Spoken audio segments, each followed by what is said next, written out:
I'd like to share with you a concept on managing money and knowing where your money is going. It has radically changed the way I live my life and the way I manage money. It gives me a sense of freedom and it also gives me a sense of control. I'd like to share with you a story or a snippet from Alice in Wonderland where she meets the Cheshire Cat and she says, "Oh, help me, I don't know which way I should go." And the Cheshire Cat says, "Where is it that you want to go?" And she says, "I don't know." Then the cat says, "Then it does not matter which way you go." Similarly, with our money, if we do not have a plan, then it does not matter where we spend our money. But I am putting this to you saying that you need to have a plan on how you save and how you spend. So this is my method on how I spend and how I save. It's based on a concept called the 6 jars, right? It's not an original concept, but it was coined by a man named T. Harv Eker. So it goes like this. Basically, he says that we should have 6 different jars, all right? These do not have to be physical jars or bank accounts. They can be virtual, and I will share with you later how I manage it. So essentially, he says that you should have a jar for necessities, and he advocates 55% going there.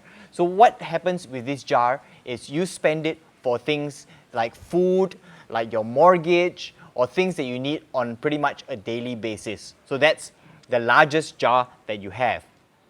The next jar that Harv says you should have is LTSS, long-term savings for spending. So these are generally larger ticket items that you want to put aside money for. So it could be something like a sofa or a car that you one day want to purchase. So that's 10%. Another jar that he talks about is the education jar. We believe that you should constantly be educating yourself and picking up new skills. So it could be a fun skill like maybe a cooking class, but it also could be a skill like property investment or how to invest your money better. Another jar that is very, very important is giving. A lot of people out there in the world, they believe in giving to charitable causes or people who need it. So that's a 5% jar.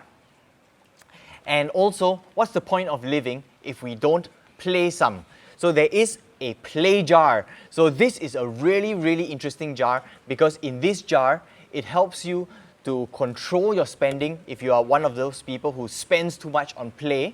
And at the same time, there are some people who absolutely want to save money and they don't play enough. So you are forced to set aside 10% for play, and there is one special condition. Every quarter, you have to finish all the money in that play jar. And lastly, the jar that is very, very important, especially to me. This is the jar with the golden top. It says Financial Freedom Account. And this is where we set aside 10% of the income we have to go towards something that will unlock your financial freedom. So this could be something that you spend on maybe on unit trust or managed funds or something that would give you more returns at the end of the day and give you freedom. So let's just have a simulation here. Assuming you have 100 ringgit that you earn for maybe an odd job. So immediately you should set aside the money and put it into action. So you take 55 ringgit from there or $55 and you put it in the necessity jar. The next jar is the long-term savings for spending. So that's 10%. So you immediately set aside $10 for this jar. All right. And then the next jar that you have is education. It's recommended that you put aside $10 for this jar as well. Okay. And followed by the next one, which is giving. So that's 5 ringgit, $5. Okay. And next is the play jar, the fun jar. Okay. So this is for you to spend on maybe luxurious play, something that you would normally not spend on. It could be an expensive spa, a nice omakase dinner, or something like that to treat yourself. This helps you to ensure that you are constantly having fun as you earn and work hard. And the last jar, which is the most important, remember, the financial freedom account. So that is how you divide up your money.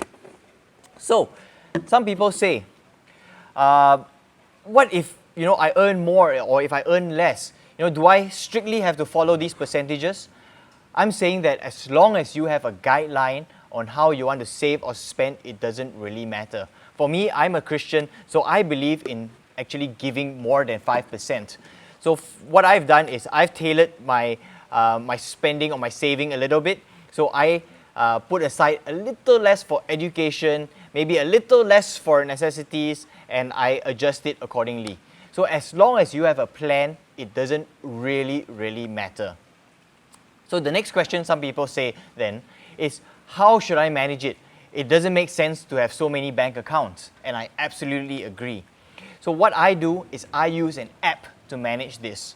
So every time when income comes in, I can actually record it, and then I divide it out into the 6 jars that I have. And when I spend, it could be on a meal that I go out for, or it could be groceries. The moment I spend, I actually key it in according to the right jar or account on that app. So I won't be sharing about the app today, but in another video, I'll be sharing more about that. So if you subscribe to my channel, you'll be notified whenever I publish a new video on financial freedom, because I believe that we can actually be free in just 5 years as long as we follow certain principles, and that is my mission, to help you to be free in 5 years. Thank you for watching this video. Cheers!